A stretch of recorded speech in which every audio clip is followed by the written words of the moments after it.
Hello friends, welcome to our channel. Andhra Pradesh and Telangana నిరుద్యోగ అభ్యర్థులకి ఒక గుడ్ న్యూస్ అని చెప్పొచ్చు. డిపార్ట్మెంట్ ఆఫ్ పోస్ట్ నుంచి మరొక భారీ నోటిఫికేషన్ అయితే రాబోతుంది. దాదాపుగా 30,000 పొజిషన్స్‌తో ఈ రిక్రూట్మెంట్ నోటిఫికేషన్ అయితే మనకు జనవరి గానీ, ఫిబ్రవరి ఫస్ట్ వీక్‌లో గానీ department of post, ministry of communication నుంచి అయితే అఫీషియల్‌గా రిలీజ్ అవుతుంది. చాలామంది మన ఛానల్‌లో ఉన్న సబ్స్క్రైబర్స్ పోస్టల్ డిపార్ట్మెంట్ జాబ్స్ కోసం అయితే వెయిట్ చేస్తా ఉంటారు కాబట్టి వాళ్ళకి ఇన్ఫర్మేషన్ ఇవ్వడం అనేది నా బాధ్యత. సో ఈ పర్టికులర్ వీడియోలో ఈ నోటిఫికేషన్ సంబంధించిన కంప్లీట్ డీటెయిల్స్ అండ్ ఎవరు అర్హులవుతారు, ఎలా ఉంటుంది సెలక్షన్ ప్రాసెస్, ఏజ్ ఏంటి అండ్ నోటిఫికేషన్ ఎప్పుడు రాబోతుంది అనేవన్నీ కంప్లీట్‌గా ఎక్స్‌ప్లెయిన్ చేస్తాను. ఫ్రెండ్స్, వీడియోని ఎక్కడా స్కిప్ చేయకుండా చివరి దాకా చూసే ప్రయత్నం చేయండి. వీలైతే వీడియోని ఒక చిన్న లైక్ చేయండి.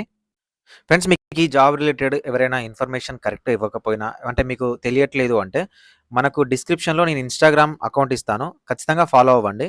అండ్ అక్కడ ఏమైనా డౌట్స్ ఉంటే మీరు నన్ను కామెంట్ సెక్షన్‌లో అడగొచ్చు. సారీ, మీరు డైరెక్ట్ నాకు మెసేజ్ చేయండి. నేను ఒక 1 ఆర్ 2 అవర్స్‌లో చూసి మీకు రిప్లై అయితే ఖచ్చితంగా ఇస్తాను. ఫ్రెండ్స్, డిస్క్రిప్షన్‌లో టెలిగ్రామ్ గ్రూప్ ఉంటుంది. టెలిగ్రామ్ ఛానల్ లింక్ ఉంటుంది. ఖచ్చితంగా జాయిన్ అవ్వండి. ఫ్రెండ్స్, మనకు 18థ్ జనవరి 2024 రోజున ఈ నోటీస్ అయితే రిలీజ్ చేయడం జరిగింది. ఈ నోటీస్ అనేది ఫస్ట్ స్టెప్ అనుకు చెప్పుకోవచ్చు మనకు రాబోయే రిక్రూట్మెంట్‌కి. అయితే ఈ రిక్రూట్మెంట్‌లో మనకు 20,000 పొజిషన్స్ రిక్రూట్ చేస్తున్నారా? 25,000 రిక్రూట్ చేస్తున్నారా? 30,000 రిక్రూట్ చేస్తున్నారా? అనేది అతి త్వరలో మనకైతే ఇన్ఫర్మేషన్ ఉంటుంది. సో మీకు తెలుసు 2023లో దాదాపుగా 50,000 వేకెన్సీస్‌తో ఈ రిక్రూట్మెంట్ నోటిఫికేషన్ అయితే స్టార్ట్ చేశారు. దానికి సంబంధించిన నోటీసే ఇచ్చారు. అయితే దానికన్నా ముందు ఈ ఉద్యోగాలకు సంబంధించిన క్వాలిఫికేషన్స్, సెలక్షన్ ప్రాసెస్ అవన్నీ చూద్దాము. ఫ్రెండ్స్, మనకు ఈ రిక్రూట్మెంట్‌లో రిక్రూట్ చేసే ఉద్యోగాలు వచ్చేసరికి బీపీఎం అండ్ ఏబీపీఎం. ఓకేనా? Branch post master, assistant branch post master. ఈ 2 రకాల జాబ్స్‌ని అయితే మనకు ఈ రిక్రూట్మెంట్ ద్వారా రిక్రూట్ చేయడం జరుగుతుంది. సో ఒకవేళ మీకు బ్రాంచ్ పోస్ట్ మాస్టర్ వస్తే ఇనిషియల్‌గా రూ. 12,000 స్టార్టింగ్ సాలరీ ఉంటుంది. ఫ్రెండ్స్, మనకు ఇది 4-5 అవర్స్ వరకు మాత్రమే ఉంటుంది. ఈ వర్క్ చేస్తూ మీకు చాలా వరకి ఇతర ఉద్యోగాలు కూడా ప్రిపేర్ అవ్వచ్చు. ఇక్కడ మీకు ఒక డౌట్ రావచ్చు. ఎందుకన్నా ఈ ఏబీపీఎం, బీపీఎం ఉద్యోగాలను ప్రతి ఇయర్ ఇన్ని వేల సంఖ్యలో రిక్రూట్ చేస్తున్నారు అంటే ఈ రిక్రూట్మెంట్‌లో జాయిన్ అయిన క్యాండిడేట్స్ అందరూ మెరిట్ క్యాండిడేట్స్. సో వీళ్ళందరూ ఈ జాబ్‌లోకి వచ్చిన తర్వాత సో ప్రమోషన్ బేసిస్‌లో గాని లేదా ఇతర జాబ్స్‌కి ప్రిపేర్ అయ్యి పర్మనెంట్ స్కేల్‌లో జాబ్‌లనేవి సాధిస్తారు కాబట్టి మనకు వేల సంఖ్యలో ఈ ఉద్యోగాలనేవి రిక్రూట్ అవుతున్నాయి. దాంతో పాటు ఇది కొన్ని సంవత్సరాల నుంచి వస్తున్న జాబ్స్ కాబట్టి చాలా మంది రిటైర్ అయిపోవడము, సో ఇలా మనకు వేకెన్సీ అనేవి ఏర్పడతా ఉన్నాయి. సో ఒకవేళ బీపీఎం వస్తే మీకు ఒక విలేజ్‌ని కేటాయిస్తారు. అక్కడున్న మీకు అంటే పోస్ట్ ఆఫీస్ సంబంధించిన వర్క్స్ అనేవి మీరు చూసుకోవాల్సి ఉంటుంది. ఏబీపీఎం అంటే బీపీఎంకి అసిస్టెంట్ లాగా వర్క్ చేయాల్సి ఉంటుంది. సో వీళ్ళకు ఇనిషియల్‌గా 10,000 సాలరీస్, అదర్ అలవెన్సెస్ ఒక 15,000 వరకు అయితే సాలరీ రావడానికి అవకాశం ఉంది. ఫ్రెండ్స్, మీరు ఈ ఉద్యోగాలను చేస్తూ మీరు ఇతర ఉద్యోగాలకు ప్రిపేర్ అయ్యి కూడా మీరు సాధించవచ్చు. ఇతర ఉద్యోగాలను కూడా మీరు అంటే క్రాక్ చేయొచ్చు. ఎందుకంటే చాలా టైం ఉంటుంది, జాబ్ ఉంటుంది, సెక్యూర్ ఉంటుంది అండ్ దాంతోపాటు సాలరీ ఉంటుంది. దాంతోపాటు ప్రిపేర్ అవ్వచ్చు. సో బ్రాంచ్ పోస్ట్ మాస్టర్కి సంబంధించిన డ్యూటీస్ ఏంటి అనేది ఇక్కడ మెన్షన్ చేశారు. అదేవిధంగా అసిస్టెంట్ బ్రాంచ్ పోస్ట్ మాస్టర్కి సంబంధించిన డ్యూటీస్ ఏంటనేవి ఇక్కడ మెన్షన్ చేయడం జరిగింది. సో ఎవరైతే బీపీఎం అయితే ఉన్నారో మీకు సెలెక్టెడ్ ఎక్కడైతే మీకు ఇచ్చారో బీపీఎం అక్కడే మీరు ఉండాల్సి ఉంటుంది. సో ఫ్రెండ్స్, ఇక్కడ ఏజ్ చూసినట్లయితే మినిమం 18 నుంచి 40 సంవత్సరాల ఏజ్ అయితే ఉండాలి. సో దాంతోపాటు మనకు ఎస్సీ, ఎస్టీ క్యాండిడేట్స్ అయితే 45 వరకు ఉన్న వాళ్ళు, ఓబీసీ వాళ్ళైతే 48 వరకు ఉన్న వాళ్ళు అప్లికేషన్ అయితే చేసుకోవచ్చు. సో ఫ్రెండ్స్, ఈ ఉద్యోగాలకు కంప్లీట్‌గా మనకు ఆన్‌లైన్‌లోనే అప్లికేషన్ అయితే ఉంటుంది. సో దీనికి అప్లికేషన్ చేయాలనుకుంటే మీకు ఉండవలసిన మినిమం క్వాలిఫికేషన్ 10థ్ క్లాస్. ఓకేనా? మీకు 10థ్ క్లాస్ క్వాలిఫికేషన్ ఉంటే సరిపోతుంది. లోకల్ లాంగ్వేజ్ అనేది వచ్చి ఉండాలి. సో ఫర్ ఎగ్జాంపుల్ తెలుగు వాళ్ళయ్యారు అనుకోండి, తెలుగు వాళ్ళు తెలంగాణ వాళ్ళు ఆంధ్రప్రదేశ్ వాళ్ళు తెలంగాణలో అప్లికేషన్ చేసుకోవచ్చు. అదేవిధంగా మనం హిందీని కూడా వన్ ఆఫ్ ద సబ్జెక్ట్‌గా 10థ్ క్లాస్ వరకు చదివుంటాం కాబట్టి హిందీ లాంగ్వేజ్ ఉన్న స్టేట్లలో కూడా మనం అప్లికేషన్ అయితే చేసుకోవడానికి అవకాశం ఉంటుంది. సో దాంతో పాటు మీకు ఉండవలసినది కంప్యూటర్ సర్టిఫికేట్. ఓకేనా? సో కంప్యూటర్ సర్టిఫికేట్ అనేది అడుగుతున్నారు. సో కంప్యూటర్ సర్టిఫికేట్ అనేది మీరు ప్రొడ్యూస్ చేస్తేనే మీకు జాబ్ అనేది ప్రొవైడ్ చేయడం జరుగుతుంది.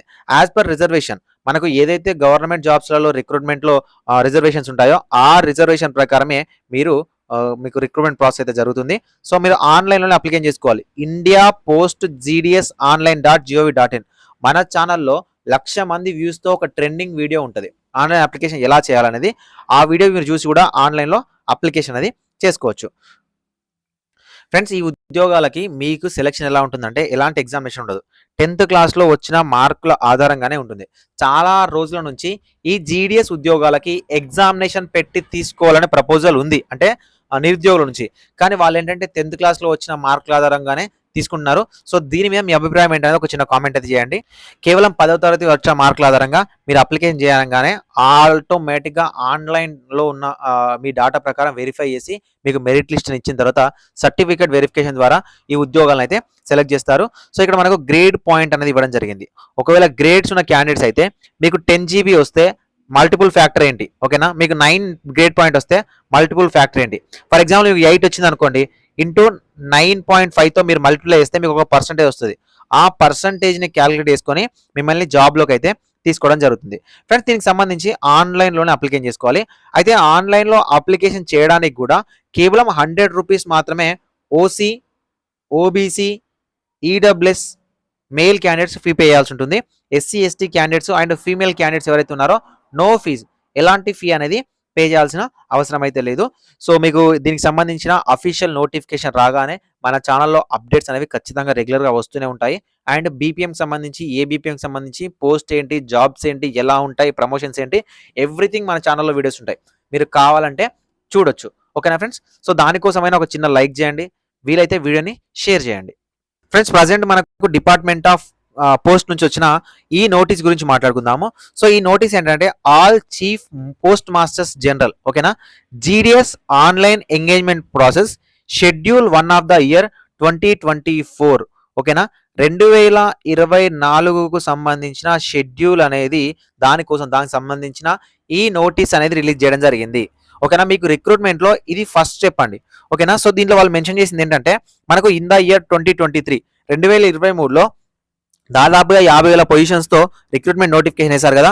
అందులో జనవరిలో, జూలై మంత్లో అండ్ మేలో స్పెషల్ సైకిల్ ఇవన్నీ చేసినప్పటికీ కూడా వాళ్ళలో చాలా ప్రాబ్లమ్స్ అయితే వాళ్ళు ఫేస్ చేసి ఉంటారు. ఆన్లైన్ అప్లికేషన్లో కానీ, సో మెరిట్ లిస్ట్లు ఇవ్వడం కానీ, సర్టిఫికేట్ వెరిఫికేషన్ చేయడం కానీ, కరెక్ట్ టైంకి రిక్రూట్ చేయకపోవడం కానీ అండ్ చాలా వరకు ప్రాబ్లమ్స్ అనేవి ఫేస్ చేశారు.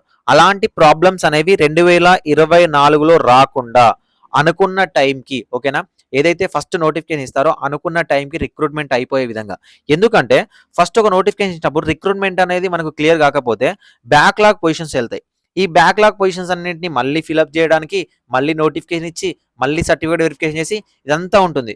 కాబట్టి ఇలాంటి ప్రాబ్లమ్స్ అనేవి ఫేస్ చేయకుండా, so issues related to online engagement, ఓకేనా, అసలు ఆన్లైన్ ఎంగేజ్మెంట్ వల్ల ఏం ప్రాబ్లమ్స్ వస్తున్నాయి, సో ఏమేం ప్రాబ్లమ్స్ ఉంటున్నాయి అండ్ ఎంతమందికి ట్రాన్స్ఫర్ చేశాము. అండ్ ఇంకోటి ఏంటంటే నోటిఫికేషన్ రాగానే జీడిఎస్లో జరిగేది ఏంటంటే ట్రాన్స్ఫర్స్ గొడవలు జరుగుతాయండి. ఫర్ ఎగ్జాంపుల్ పర్టికులర్ యూల్లో ఒక బీపీఎం వర్క్ చేస్తున్నాడంటే ఆ బీపీఎంకి 2 years సర్వీస్ అయిపోతే మేల్ అయితే 2 years, ఫీమేల్ అయితే 1 yearకి ట్రాన్స్ఫర్స్ పెట్టుకోవచ్చు. ఓకేనా, సో ఈ ట్రాన్స్ఫర్స్ దగ్గర చాలా గొడవలు అవుతాయి. అంటే నోటిఫికేషన్ రాగానే ఆ పర్టికులర్ పొజిషన్స్కి ఇక్కడ ఆల్రెడీ వర్క్ చేస్తున్న జీడిఎస్ ఎవరైతే ఉన్నారో వాళ్ళు ట్రాన్స్ఫర్ పెట్టుకుంటారు. సో దాని మీద ఒక కేసు లా నడుస్తూ ఉంటుంది. సో ఈ ట్రాన్స్ఫర్స్ అనేవి ముందుగానే కంప్లీట్ చేసి, ట్రాన్స్ఫర్స్ ఆర్డర్స్ అనేవి ముందుగానే ఇచ్చేసి దాని తర్వాత వేకెంట్ అయిన సీట్స్ని, అంటే వేకెంట్స్ అయిన పొజిషన్స్ని ఈ రిక్రూట్మెంట్లోనే రిక్రూట్ చేయాలని డెసిషన్ తీసుకోవచ్చు. అండ్ దాంతో పాటు, ఓకేనా, సో దాంతోపాటు ఎన్ని పొజిషన్స్ ఉన్నాయి, క్యాస్ట్ వైజ్ వేకెన్సీ ఏంటనే చెప్పుకోవచ్చు. అయితే ఈ నోటీస్లో మనకు 25 జనవరి 2024 లోపు ఆల్ ద పోస్ట్ ఆఫీస్ కానీ, పోస్టల్ జనరల్స్ కానీ అందరూ కూడా ఫీడ్బ్యాక్ సజెషన్స్ అని ఇచ్చినట్లయితే వాటిని తీసుకొని మనకు నోటిఫికేషన్ అనేది ఇవ్వబోతున్నారు. అంటే మనకు ఫిబ్రవరి 1st వీక్ కానీ 2nd వీక్లో కానీ జీడీఎస్ సంబంధించిన అఫీషియల్ రిక్రూట్మెంట్ నోటిఫికేషన్ అయితే వస్తుంది. సో అది రాగానే మన ఛానల్ నుంచి మీకు అప్డేట్స్ అయితే ఇవ్వడం జరుగుతుంది. సో ఫ్రెండ్స్, ఇది ఇన్ఫర్మేషన్ పోస్టల్ జీడీఎస్ సంబంధించి. 2024లో మీరు ఉద్యోగం సాధించాలని ఖచ్చితంగా అనుకున్నట్లయితే బలంగా అనుకోండి, ప్రిపేర్ అవ్వండి, ఉద్యోగం సాధించండి. అందరికీ కూడా all the best. Thank you for watching this video.